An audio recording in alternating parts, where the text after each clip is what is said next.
The Legend of Zelda: The Wind Waker is one of my favorite Zelda games, and I am very excited to see it here on the Nintendo Switch 2. It has been a long time coming, and a portable Wind Waker just sounds like a great time. However, there is one item in the game that has been raising some concerns, particularly when it comes to its functionality.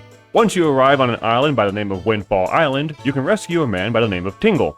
Once you let him out of the jail cell, he will give you an item known as the Tingle Tuner.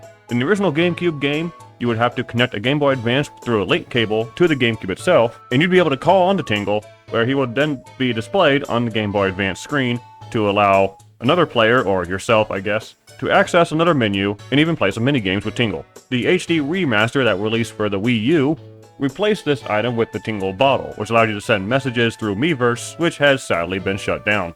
Unfortunately, the Nintendo Switch 2 does not have GameCube ports to allow a Game Boy Advance to be connected to it. But there are ways to try and test this, so I want to see if maybe there is a way to get the Tingle Tuner to work through the Nintendo Switch 2 version of the Wind Waker. The long story short is no, the Tingle Tuner is not able to be used properly on the Switch 2 version of Wind Waker.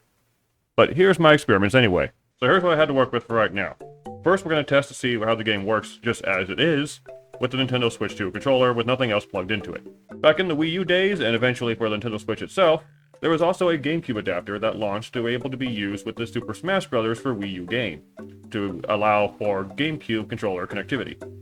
For the Wii U, that was specifically just for Super Smash Bros., but for the Nintendo Switch, it opened up to be just about any game that worked with it. By using this adapter, we are going to try to connect a Game Boy Advance through the link cable and see exactly if the game is able to pick that up. I also have a rather busted GameCube controller here that we'll try and plug in as well. We'll see if maybe that affects something. Trying to emulate exactly as much of the GameCube through the Switch 2 as we possibly can. So right now, let's first of all just call on the Tingle Tuner as the Nintendo Switch 2 is, with nothing else plugged into it. The game will immediately pick up that there is no Game Boy Advance connected, and we need to plug one into controller socket 2, 3, or 4. I'm going to reset the game as I plug in the Game Boy Advance just in case that actually impacts something. So now my Game Boy Advance is connected and it is turned on. So let's try connecting the Tingle Tuner one more time and see what happens.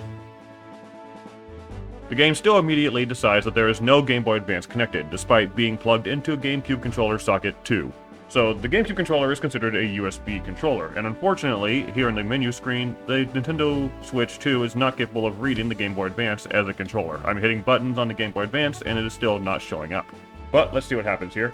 So with the GameCube controller connected, and the Game Boy Advance connected through the Nintendo Switch 2, what will happen? Unfortunately, still nothing.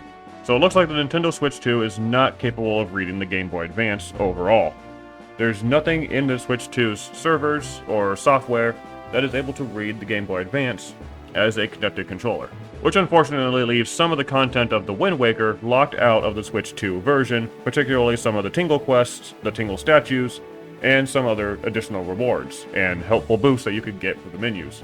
This also raises some additional concerns with later GameCube games that can be emulated through the system, such as, for example, if they ever decide to put Zelda 4 Swords Adventures, you will not be able to play multiplayer on the Switch 2 version due to the game not being able to read a Game Boy Advance.